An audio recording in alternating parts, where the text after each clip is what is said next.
bunch of people coming in. We've got that. Oh, perfect. Thank you. So many people. I'm Ian Sumner. I work with Terra.do. I'm helping run and organize Climate Career Week. I'm really enjoying these afternoon sessions, the In Climate sessions. They're a lot more sort of a casual sort of type of thing than just like a full keynote. And it's a really great opportunity for you guys to talk to professionals that are working in a specific industry in climate. We've got a really, really talented lineup today. Luis is going to help moderate and work through everything while I kind of run the live stream on the side and keep everything going. Yeah, welcome to product management. Fantastic. So many people are coming in. Should we give people another minute or so, or? I would say just kind of jump into it. If people want to put where they're from in the chat, that's always kind of fun to see. I'm in Oregon. I'm in Bend, Oregon right now. We've got a panel from kind of all over the world a little bit. Okay, so welcome. So my name is Louise Cole-Taylor. I'm also with Terra.do, and I'm calling in from Montreal, Canada. And I want to welcome you all. I want to welcome our three fantastic panelists. And I want to welcome all of you to the Climate Career Week. And thank you for being part of the movement. And so we have three amazing humans, and they're working in product management in the climate space. And they are generously giving us their time and expertise to help us understand a little bit about what their work look and feels like. So with us today, I have Peter Stovall, and I have Camilo Ramirez and Alyssa Dizon. So the way it's going to work today is I have a few questions I'm going to ask our panelists, and they're all going to answer. If you have any questions, throughout this hour, please put them in the Q&A box. So you will find that on the bottom, and you'll find the Q&A box, and you can also in here you can vote questions and comment on questions, and then we'll take some of your questions as well. But to get us started, I'd like to hear, I have sort of a bit of a sandwich question for our three panelists. And so the question is really, where are you now? And what is your organization? What does your company actually do? And what has been your journey into product management in the climate space? And maybe we can start with you, Camilo, to get us started. Yeah, thank you so much, Luis. So again, my name is Camilo Ramirez. Right now, I'm based out in San Francisco. I work in the product team of a company which name is Terawatt Infrastructure. The mission of the company is to power electrified fleets with the most reliable network. Basically, what we do is we build charging infrastructure for heavy-duty fleets, basically electric trucks, Class 8 trucks, and that's what we do, from acquiring the land, from electrifying the land, to designing the sites, to commercializing the sites, to develop the technology that is going to go in the sites, to acquire existing hardware and actually operate that hardware. We don't develop the hardware, but we have hardware labs to just run tests on that. My journey to product management in climate is very related with Terra.do, actually. I participated in a lot of different courses that helped me to understand where my knowledge in product management was more impactful, to then tailor towards that area, and also discover where I want to stand in the climate fight. Before this, I was part of a couple of startups. I built a couple of teams there. Before that, I was product manager at Uber. So it's been a long journey. I'm very, very, very happy to be with you all. Amazing. Thank you. Thank you so much. How about you, Alyssa? Where are you now, and what does your company do, and what was your journey into product management in the climate space? Yeah, hi everyone. Thanks so much for joining. My name is Alyssa Dizon. I'm based in Brooklyn, New York. I'm currently the founding product lead at a company called Repurpose Global. We're a plastic action platform, so we're helping consumer brands transition to circularity. So that means helping them measure, reduce, and take action on their plastic footprint, and eventually expanding to look at all materials, not just plastic. So I joined the team a few months ago, but before that, I was at a climate tech startup called Block Power, which is also based in New York, and that's a building electrification company. We were working on delivering electrified homes, retrofitting apartment buildings and single-family homes, looking at their heating systems. And then before that, I worked for a company called Sidewalk Labs, which is Google's urban technology kind of incubator. And we were working on Class A real estate developments in cities and making those like as sustainable as possible. So I'd say mostly I've worked on sustainable infrastructure projects. And actually, sorry, the very first thing before that was I was working at an enterprise SaaS startup in the construction and building space. So sort of always been around built infrastructure world, and that world fascinates me. It's been really awesome to look at all these different sort of systems in the built environment. But what really has driven me through all my work is a commitment to climate justice and equity. And I think every organization I've worked at, that's been pretty central to what they're doing. So I've been lucky to kind of look at lots of different climate problems. Yeah, and excited to keep learning alongside all of you. Amazing, thank you. It sounds like many of your experiences have been in climate, actually. So, okay, great, thank you. How about you, Peter? Where are you now? Thanks, Well, Louisa. Hi, everyone. Great to see so many people tuned in. So my name is Peter Stovall, and I'm currently the lead product manager at Rats Maps, and I've been here for coming up on 2 years. We're a Series B climate tech startup with customers in around 150 countries, and our mission is to help the solar industry scale. And we do that by helping the owners and operators of utility scale solar farms, so that's the really big solar farms connected to the grid usually, by helping them identify and then also restore power loss. And we do that primarily leveraging a digital twin of the physical asset as the system of record for those players on a solar project. Before that, I have quite a fun entry into product management, because 10 years ago, I was actually a corporate lawyer.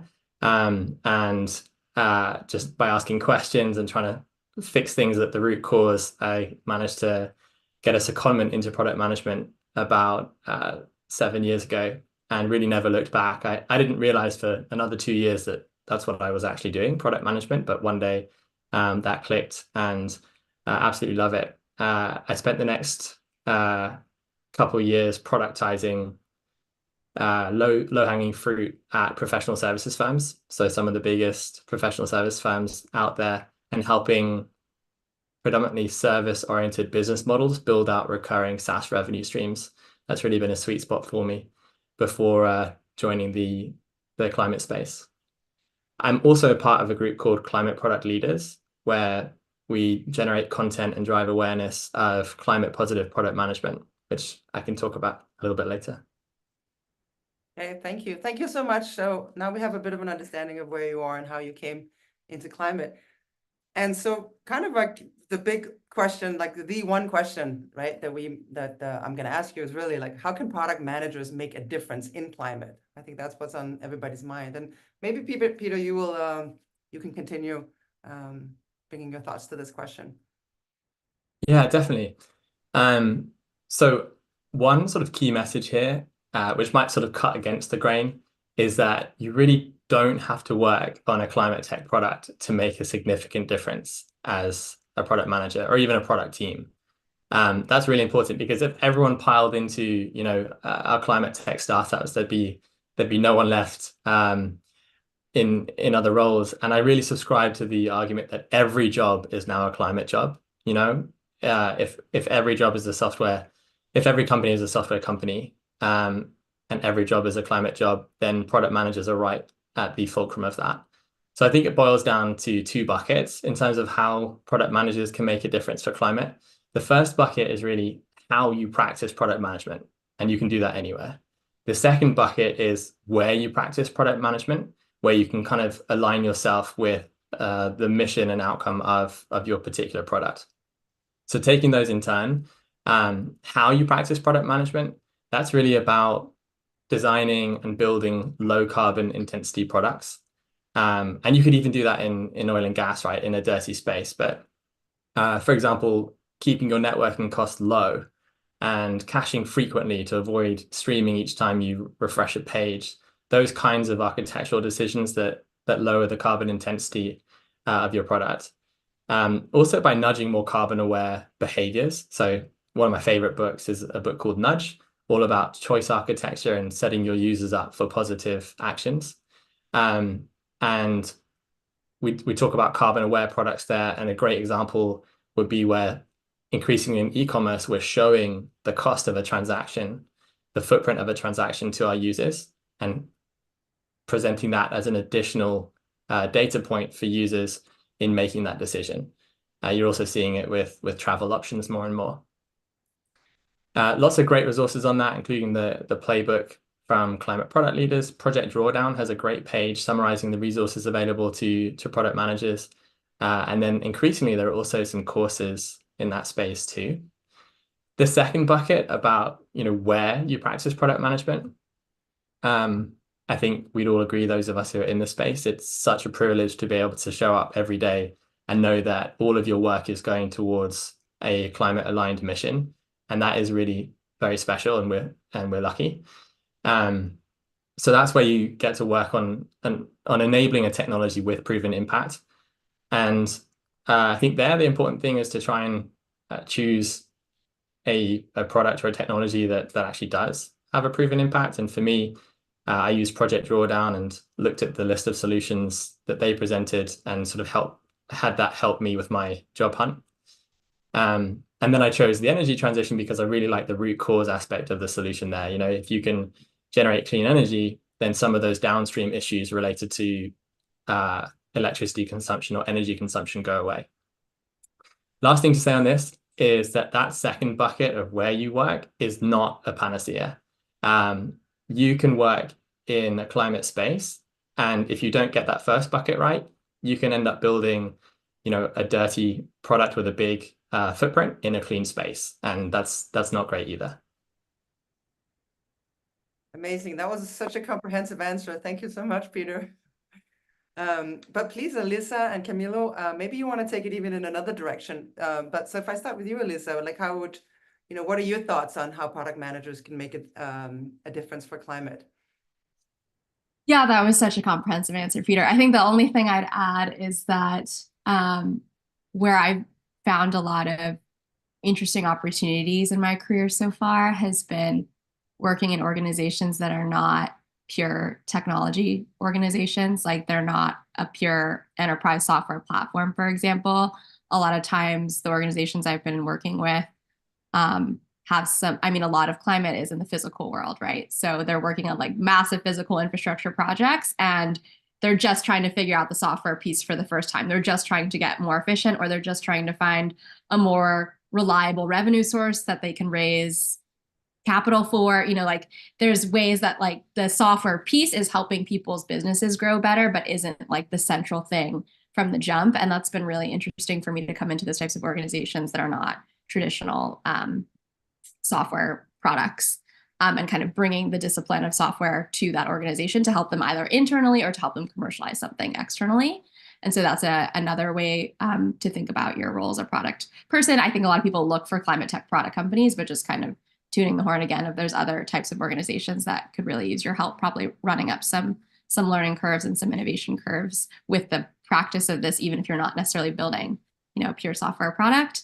And the other thing is I got some really great advice from other climate folks who used to be product managers and they're now working in roles that aren't also like, they're not a product title, maybe they're like a chief of staff or something like that. But like fundamentally, you're solving problems. Like if you're a product person, you're probably pretty good at thinking about problems and solving problems. And I think that can just be applied in a lot of different ways. So I wouldn't be discouraged if like an exact product role isn't open for something you're interested in. Maybe expand your thinking about what types of ways you can be contributing, because I think the product function is particularly useful at certain levels of complexity, certain levels of fundraising, certain levels of like advanced thinking about a space. And if you want to work at something like earlier stage, it might not be a product specific role that would be a good fit.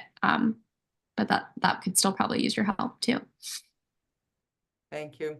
Amazing. How about you, Camilo? So what in your experience and in your context, what would you say that product managers can make a difference for climate?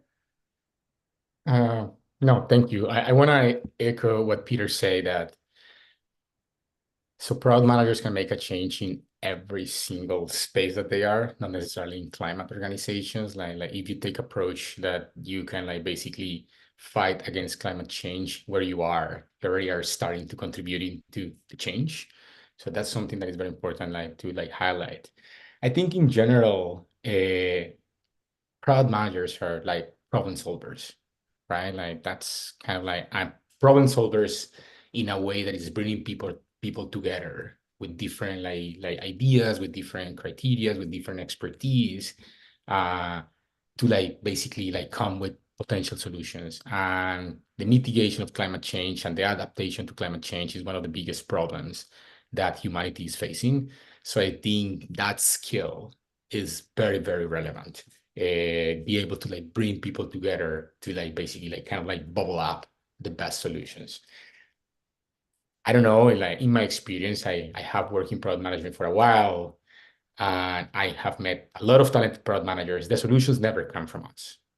It's like we are just facilitators in some sense, right? Like, so having that humbleness is also super, super relevant to approach the role, because if you're in a tech company, you expect that you're a tech expert, but at the end, the expert is engineer, right? So when you are moving towards different spaces, like if you have that humbleness, that the experts have always been around and it's not you, the expert. So I think having that approach is also super, super helpful.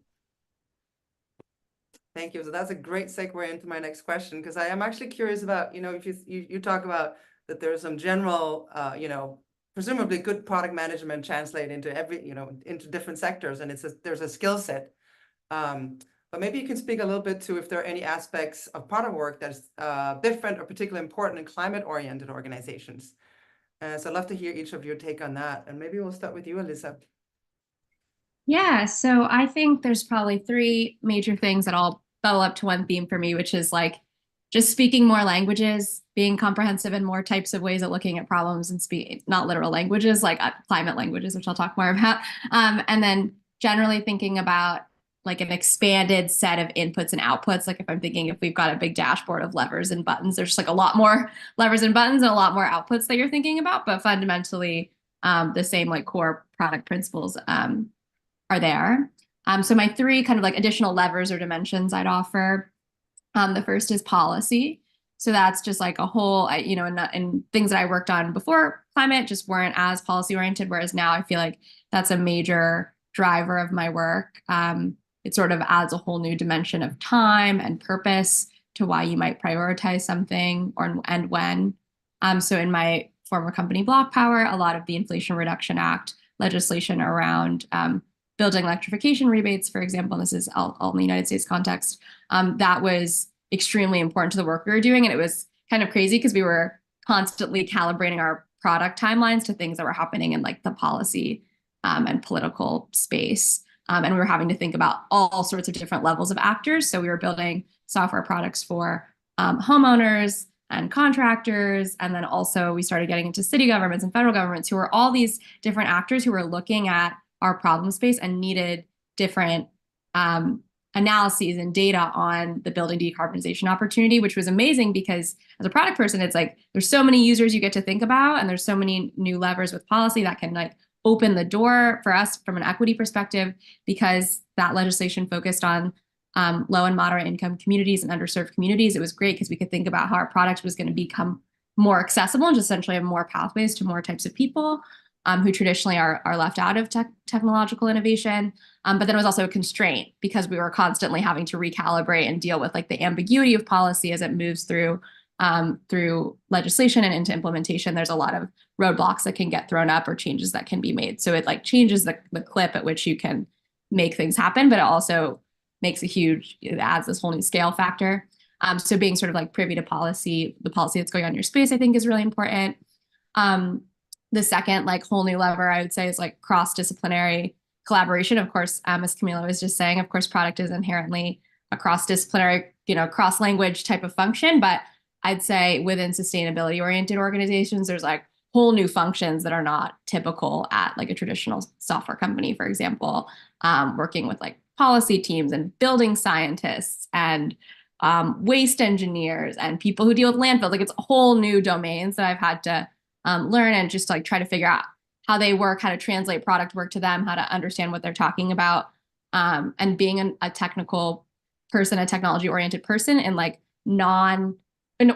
with groups of people who have never worked in a tech organization before, have never seen a product manager, have never worked with a software sprint, like just there's so much more translation work with all those new functions. And I find it personally really fun and fascinating because it's like, okay, we're bringing together everyone's superpowers to build like cross-disciplinary solutions. But again, it kind of slows things down when you have to just like deal with the context that maybe people don't even know why software development is useful. For example, like starting all the way back at square zero for a lot of these conversations has been interesting in terms of like even internal within your own team. And the organizations are designed differently. Like the types of like teams that you partner with, for example, might be different than you've ever seen before if you've never worked in a climate org. And then the last thing is just, this one's probably pretty obvious, but just like different sets of benefits and trade-offs. I think if you're working in like a pure financially driven organization, it's pretty clear that you're trying to drive revenue and lower costs all the time. And like everyone can talk the same language about that. I think what's difficult when you're coming into a climate context is there's like potentially a whole different set of objectives. Like, in my climate work with the legislation I just talked about, and even now my current work with plastics policy, there's like all these new policy agendas that we have to be attuned to that you cannot quantify in like dollars and cents. So it's just like whole new, if we have a matrix of outcomes to think about and trade-offs to make, there's just like more columns in that matrix. So I think product folks in that space can do more to like help their leadership teams synthesize benefits and trade-offs in one language that everyone can talk about, including the carbon and waste trade-offs and benefits, and what are we trying to do to calibrate with this legislative agenda, and then also we have to keep the business alive. Like there's just so many more different factors, but I think as a product person, if you can unify a language around that for your leadership team, it'll help everyone be speaking the same language, which is what's important. And a lot of times the leadership I've worked with just like they have a hard time of looking at all holistically because they're all kind of thinking about their own different goals across these teams that are super cross-disciplinary. So that can be a really exciting part of the product function, is to coalesce all of that.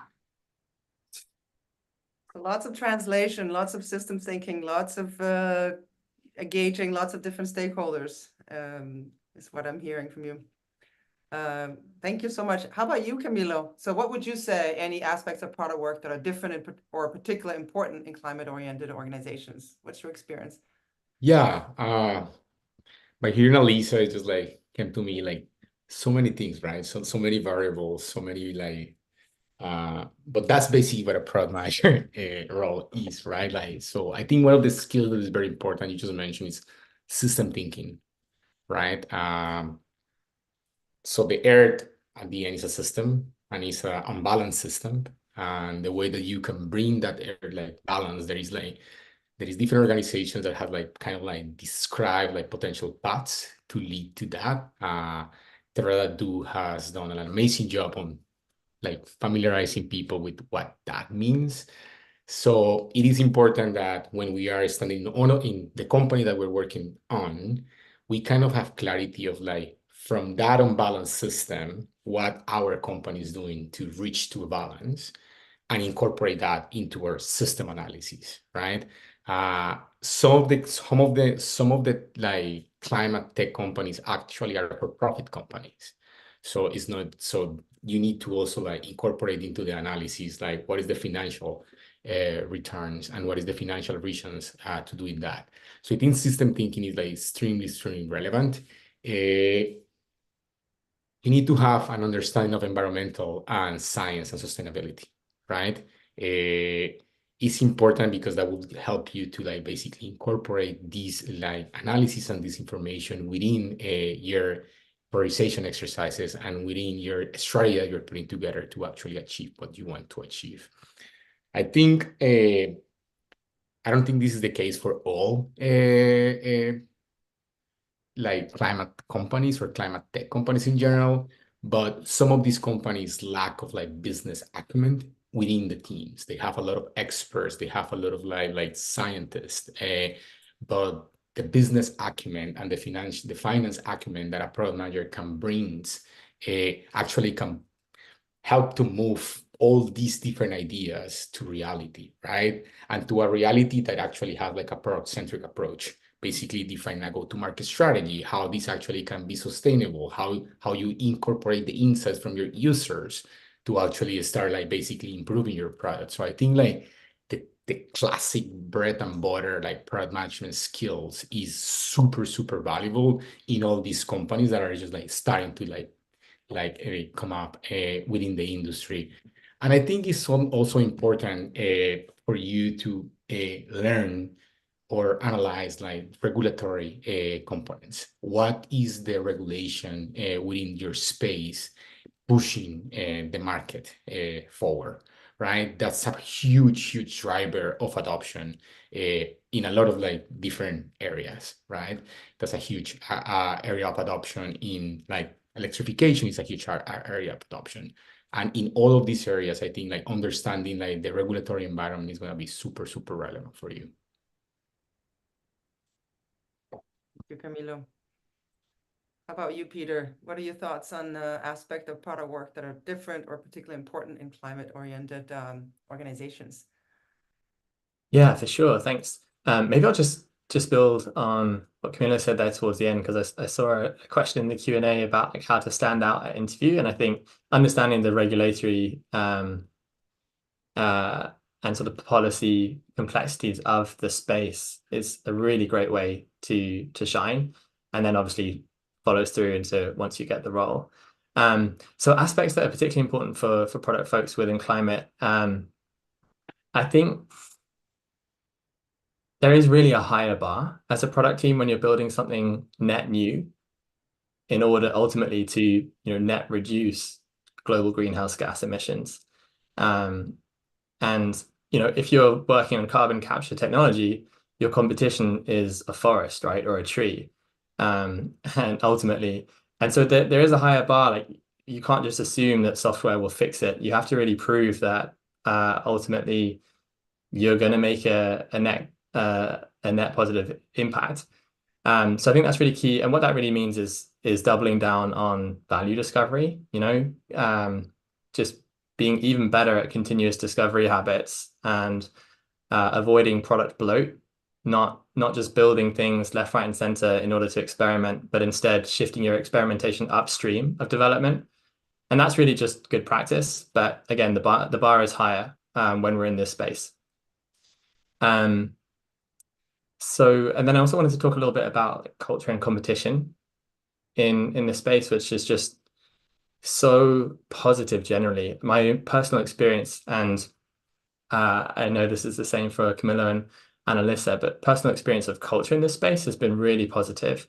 And I think that is the product of folks wanting to join the space because they're mission driven and have like deep personal motivation to work on something that's bigger than themselves, and therefore dig really deep, are resilient, are very collaborative.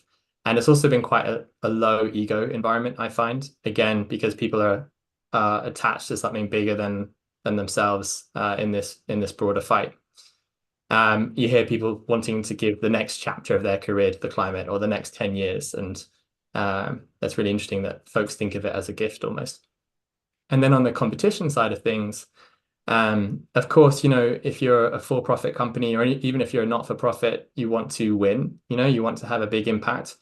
I've also found that when you see others winning in the space, there's a little bit more camaraderie, and that it'll be good for the industry and ultimately the planet if others do win. So it sort of softens the edge of the competition at least a little bit. Great point. Thank you. Okay, amazing. So what I'm going to do is I'm going to take a few questions and I'm going to combine a few questions from the Q&A and I'm going to combine them a little bit and then we'll go from there. So please, if you have any questions, put them in the Q&A. That's in the Q&A box. Is also where you can vote and put comments on other people's questions. So I'm going to combine a few questions. We can name it at what advice you'd give to aspiring product managers looking to enter the climate industry. There's another one here. What recommendations would you have for PMs who are not explicitly climate focused, but looking to make the products they are responsible for more sustainable? What skills are necessary? And we can even combine that with, you know, in addition to your previous PM or professional experience, how much additional time and money did you have to invest in climate career learnings in order to get your climate-based role in product management? So it's a little bit about what advice you might have. How can people upskill? How do people, you know, get into the work in the climate space? What are your thoughts? Maybe Camilo, we'll start with you this time. Thanks. Yeah, I think like I will like explain like what was the approach that I took, and I think this is quite an effective approach. I think the first thing that you wanna like think is climate is so broad, right? Like you start one day and you say, I want to work on climate, and it's like, okay, but what in climate you want to work?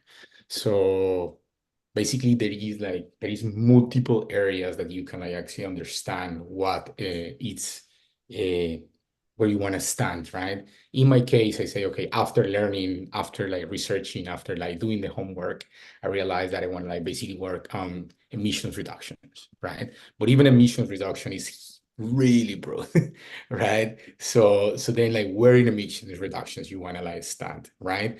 So I will say like the first thing is like where do you want to stand and where do you see that you want to be? That's one thing.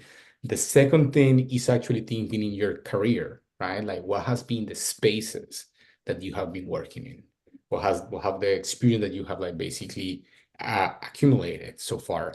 So in my case, I wanted to work on emissions reductions, and I had a lot of experience on like building like solutions for fleets and mobility and transportation. So it was kind of like a clear like decision for me that is like, okay, knowing my background and knowing what I want to do, maybe the way that I can help is like actually like working on emission reductions in the transportation space, right? So I will suggest that that's kind of like a really good way, because then when you present yourself in your interview process or in your application process, it doesn't matter if you have experience or not on climate.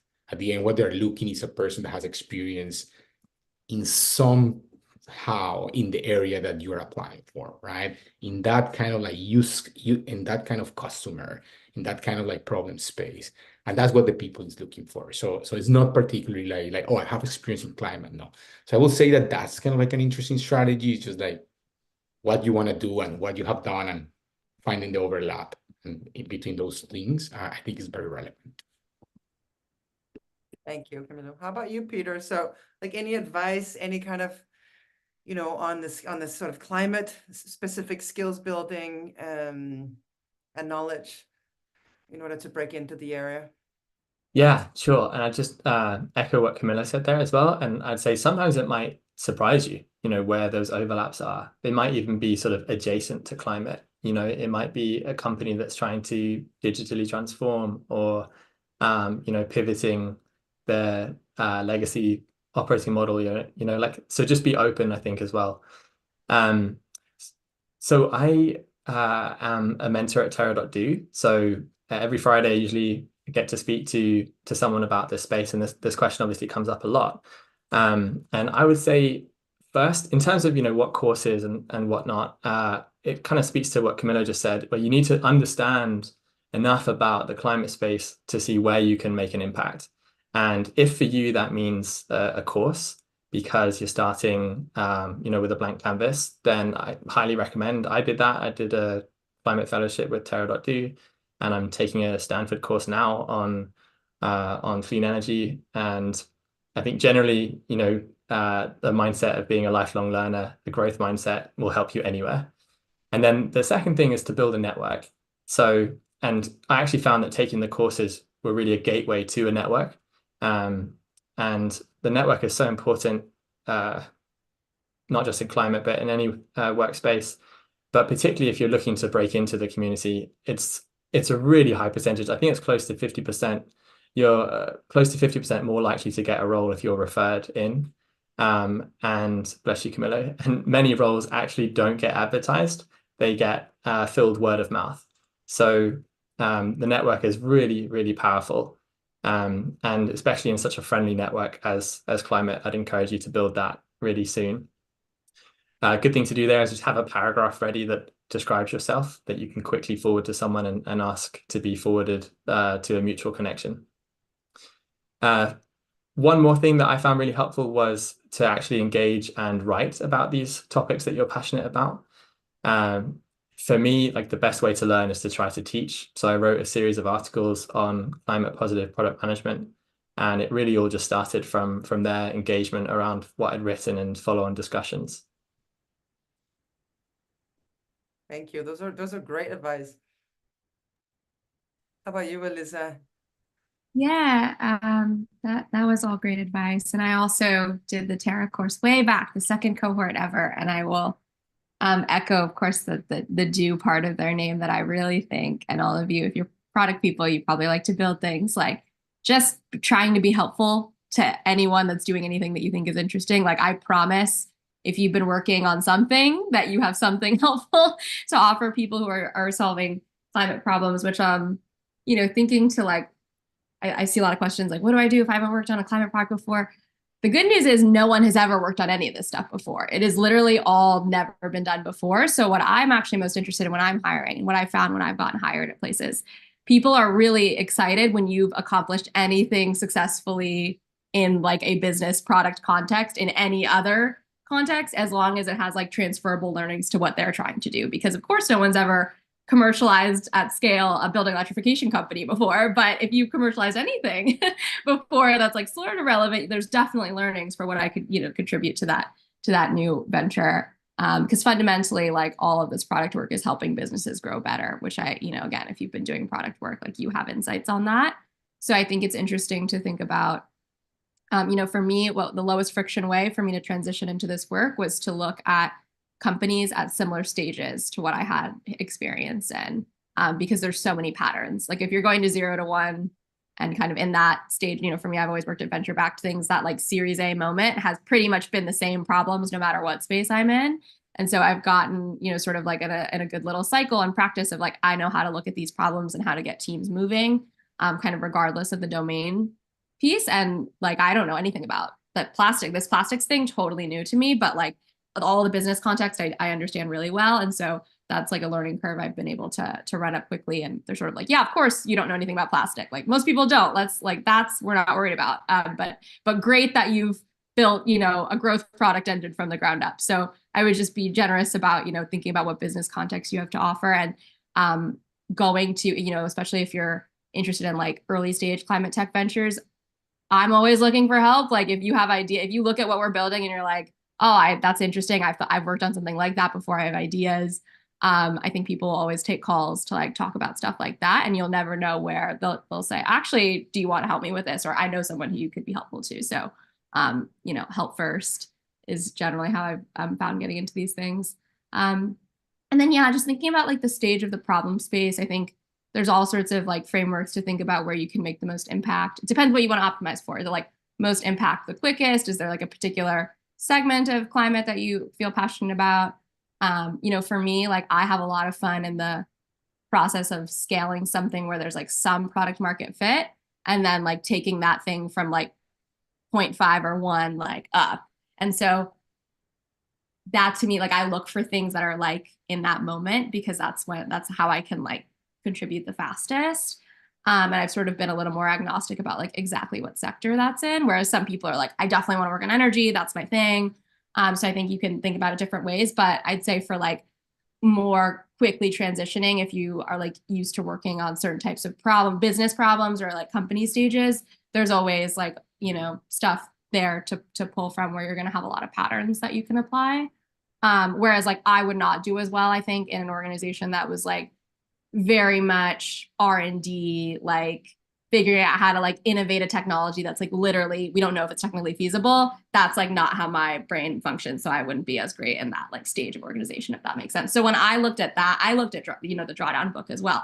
And I was kind of like, okay, here's all the solutions, but here's how advanced those solutions are. And like, where can people use builder Series A, 0 to 1 energy, and like what companies are along these spaces that are doing that. And then I sort of applied the lens of like, what domain would I know the most about? And for me, it was buildings.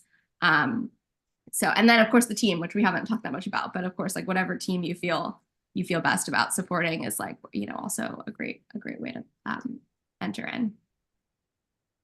Yeah, and then I guess one last thing just on like advice. I think it really can't be said enough how much like so many of these spaces are really not pure technical problems, and understanding like the wider ecosystem that problem space is about, be that policy, nonprofits, advocacy, organizing, public-private partnerships. Like there's so much more here that isn't just about like corporate function, that I think is really important to try to wrap your head around as you find spaces that are interesting to you, which is why I say just like follow your nose for where you're the most curious, because that's really what product work is about too, is just like unwinding the onion. So if there's like a space where you're like, I can't stop reading about this problem space, like that's probably what you should work on, because you will end up inevitably doing that as you do this work.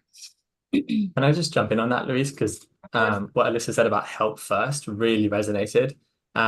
Thinking back to when I was sort of breaking into the space, I had so many informal brainstorming sessions and workshops where there was really no discussion of a role. There wasn't even a role advertised. But in a couple of those scenarios, by the end of it, there was a role, because of that energy and that mindset of help first and focus on the problem. Amazing. I mean, and maybe that answers a little bit, because there's a question here that what role has volunteering played in building climate experience? So I wonder if you want to speak a little bit to that. I mean, maybe you already have, but maybe just like draw that connection. Would you say that that's volunteering, some of these brainstorming sessions? Like how would you describe that? Yeah, I think it's certainly a way for product folks to volunteer their skill sets, which is, to listen thoughtfully and try and gather and synthesize signals and help others towards what might be a solution, or even just help folks uncover assumptions that they're holding at that point in time. So yeah, I think the sort of help first mindset that Alyssa said is a great way to volunteer. The question might be getting at like sort of more formal volunteering. So for me there, like the way that I volunteer is through mentorship and teaching, and trying to come out with content that drives awareness for climate positive product management. Yeah, amazing. And what I'm also hearing, and you too, Alyssa, you were talking about, I mean, it's really your expertise and your skill set that's gonna bring, that's gonna give you the job, right? The climate is a new field that you have to learn, right? But what you're bringing is who you are and what you've done in the past, and that there are many different roles, right? It's not just about understanding the technical ins and outs, but that there are many ways to influence.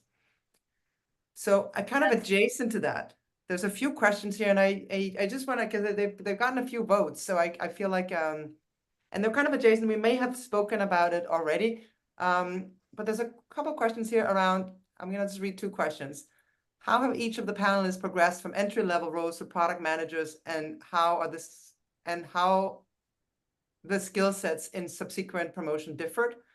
And if I want to combine that with how might you approach a job search if you were a technical program manager transitioning into a rookie PM role, given all the layoffs?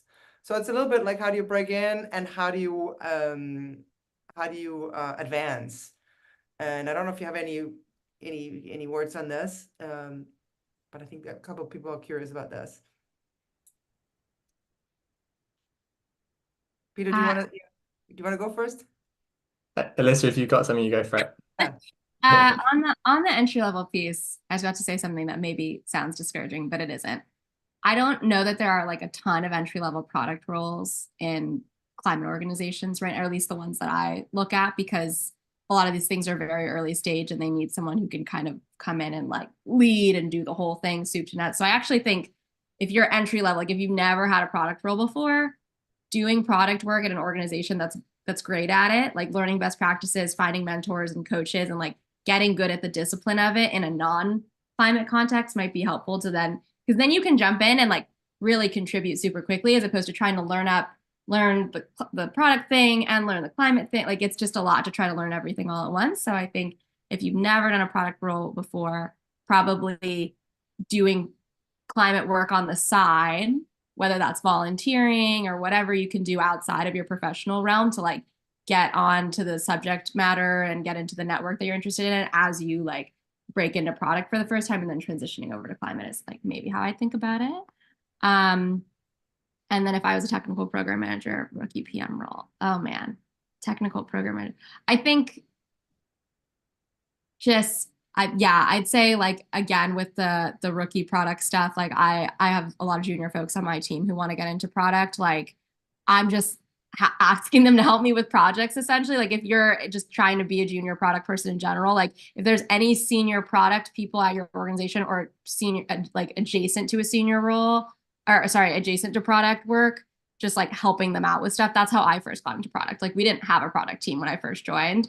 I was a like customer facing person for a whole year and like learned a lot about what our customers needed and developed my own like perspective on what I thought our product should do. And then as soon as my CEO hired a product person, I was like, can I go work with that person? And so I think being patient within the context you're in and trying to figure out how to like, move sideways over into product work tends to be the way in, as opposed to like looking for junior PM roles that are labeled that way. Thank you. I think this is helpful. Peter, you had some thoughts too. Sure. Yeah. So for the entry level role, I think just some context to why a lot of the climate tech companies aren't necessarily looking for that is again because of the maturity of the company, often looking for folks who can kind of just come in and don't necessarily need a ton of bandwidth for coaching and mentorship, which is just a product of the maturity and also the market right now. But there are others in the space that are more mature enterprises that you might not necessarily think of those bigger companies as climate tech, but they've been around for decades, and they might be manufacturers who are building software suites for sensors connected to their hardware. They might be big tech companies building out sustainability teams. So to Alyssa's point, like if you are entry level, I would go for a slightly more mature company, still with a climate angle, that lets you build those expertise. And in terms of how do you advance, I think that I don't have like a climate angle answer to that, because I think it's the same, how do you advance from APM, PM to senior PM, and then decide whether you want to be like a player coach and ultimately just coach, or an individual contributor. I don't really have a climate specific angle to that, but things that have helped me in the past are principles of sort of managing up and looking to the next role, and which aspects of that role you can do now and sort of start doing the job. And the most important thing is just excel at your current role. Just be great, and that's going to be the best way to move up. That's a great advice. Yeah, no matter where we are. How about you, Camilo? Any thoughts of these questions? Anything you want to add? Yeah, I think like both like Alyssa and Peter has brought like very good like insights into like how to like, if you're entry level, how to like be engaged, like start a product career within climate. I think like, yeah, my advice, if it's an early stage company, for sure will be more aligned to what Peter mentioned, or sorry, to what Alyssa did, which is entering in a different function that you have the expertise to do, and then later basically joining the product organization when the product organization starts evolving. Basically, that's what happened in my company when me and my former manager joined. So we actually bring a lot of like junior people to support the team, and they start becoming like product managers within the team. I think that's like crucial. And yeah, definitely there is like more mature organizations that already have product teams, and they already will be able to like basically like dedicate some time to like basically train their talent to like to be like just like from junior to be like more senior, and why not. I think in terms of like career advance, most of the climate companies has a lot to do, right? Like there is like more work to do than people. So I will say like, yeah, be great on what you're doing, but start taking more responsibility, even if people is not telling you to take that responsibility, because then you will see this person actually like contributing more and more and more. And that's a great way of like just basically start growing That's there. I think up managing is super relevant depending on who is your CEO or who is your person that you're working like directly.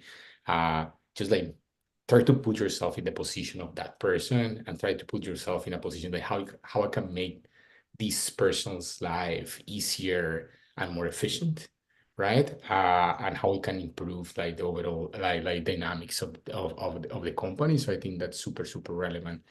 And in terms of like TPM, I think it's a similar thing, like how to transition from a TPM to a TPM in a climate organization. I think it's a similar thing.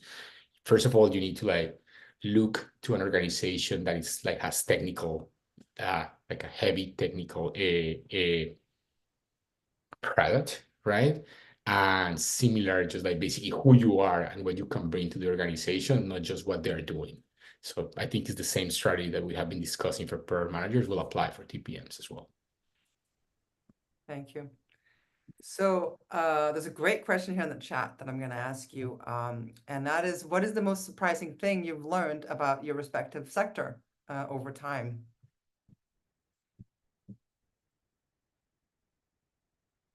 And anyone who wants to go first? Peter, I see you. Yeah, I can go for it. So in solar project has a couple of different phases. You know, you've got the pre-construction phase where you're prospecting, you're figuring out where to build, and how to finance a project. And then you've got the construction phase, and you're actually driving piles into the ground, and racking and installing your modules. Then you've got the operations phase once it's connected to the grid, post-commissioning. And then you've got sort of end of life, which we kind of don't really know a ton about because solar is still in its infancy, and each project is about 20 years old. So that'll be interesting. But what surprised me most was the sort of personas that you see, where a lot of our customers have been around for a long, long time. And going into solar, I sort of thought it would be a sort of fresh canvas and everyone would be sort of new on the block, starting with clean operating models and all the rest of it. So I was surprised to find that I could leverage the change management skills that I'd learned in professional services, trying to get really big, old. In one case, you know, I was part of the team that built the first mobile app for a 250-year-old law firm, you know, and realizing that would be helpful in the solar industry was a surprise to me, but also pretty cool. It's amazing. How about you, Camilo? Anything that surprised you that you learned about your respective sector over time?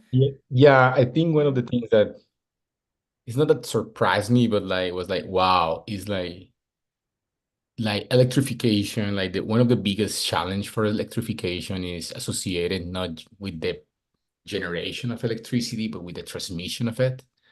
So that's something that for me was like, oh, it was like a super like eye-opening. Like it's not about just producing the energy, but just putting the energy there.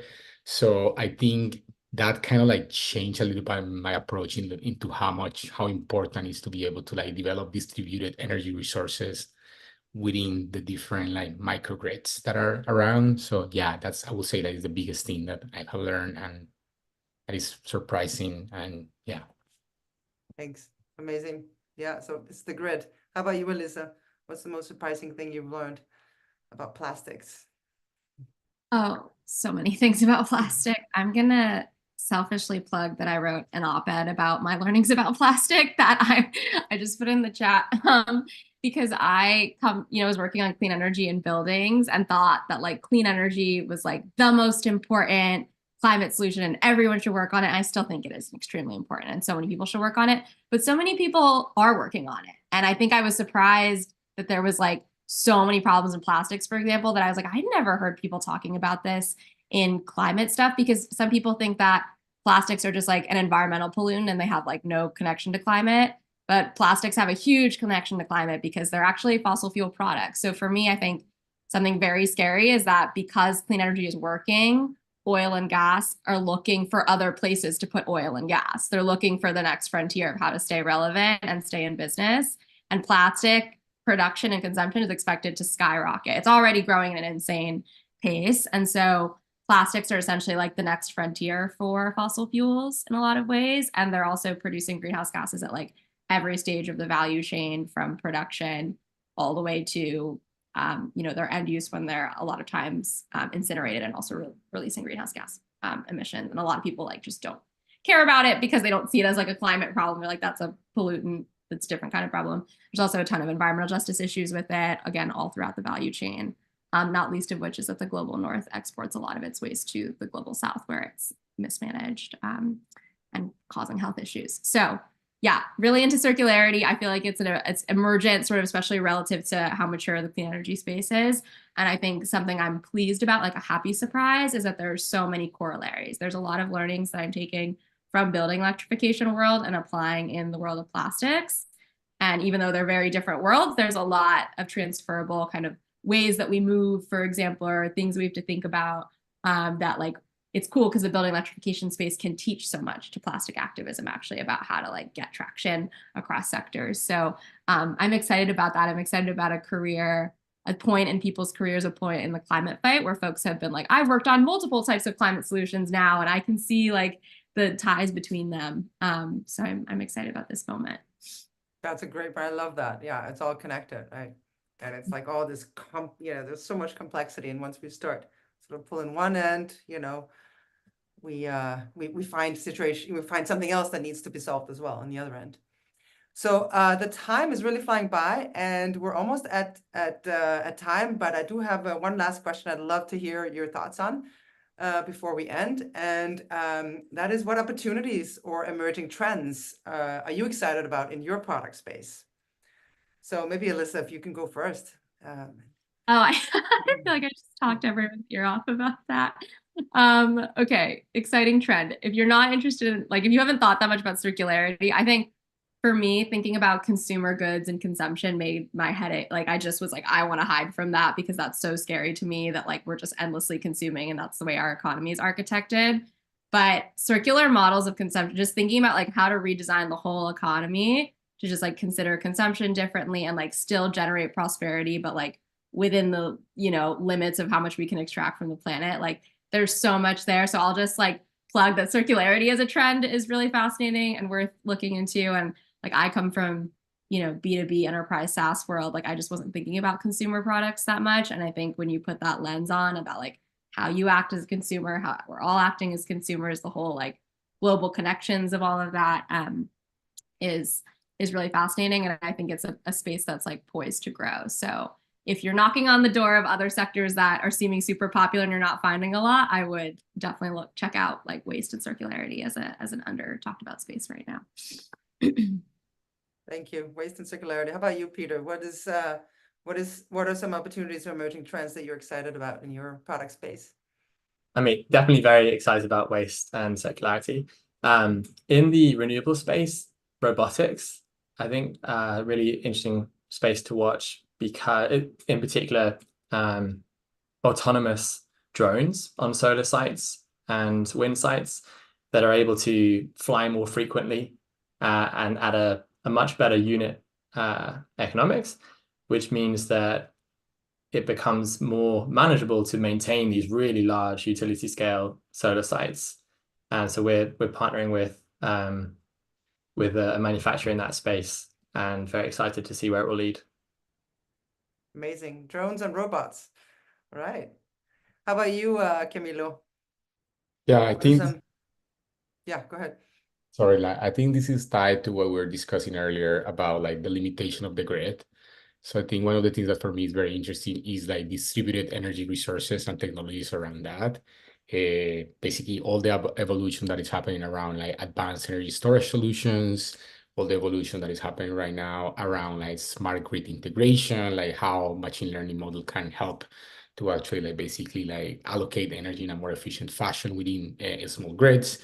The concept of virtual power plants is fascinating. It's basically like how like you can like basically optimize your consumption to create like actually like different like patterns, and others can use that energy that you are not using. So it's just fascinating. So I think that's one of the things that for me are very, very, very relevant and kind of very interesting to just deep dive on. Yeah. Amazing. Okay, thank you so much. Thank you to our three panelists. This has been amazing. And thank you everybody who's been participating in the chat and in the Q&A box. And thank you everybody for coming and for showing up and for being part of the climate movement. And before you take off, I'm just going to leave a word for Ian, who's going to give us a few announcements. I'm just gonna say real quick, just gonna go over tomorrow's events. We've got some great ones. There's the QR code there if you want to pop on those. Actually, let me put the link. I lost the chat when I do this share screen. Here's a link to tomorrow's events. That's probably a little bit easier. And then it came up a couple times, the Chair.do Climate Change Learning for Action course. So there's a 20% discount for anyone who is interested in it. That is good for the next cohort, which I think applications close next week. So that's all I have. Thank you guys. That was an awesome session. Awesome day. Oh, if anyone's in LA tonight, there's a mixer in person. So go on to that. We have a lot of other in-person meetups as well for other cities. So take a look at that part of the website, which is climatecareerweek.org. And yeah, thank you all. See you all.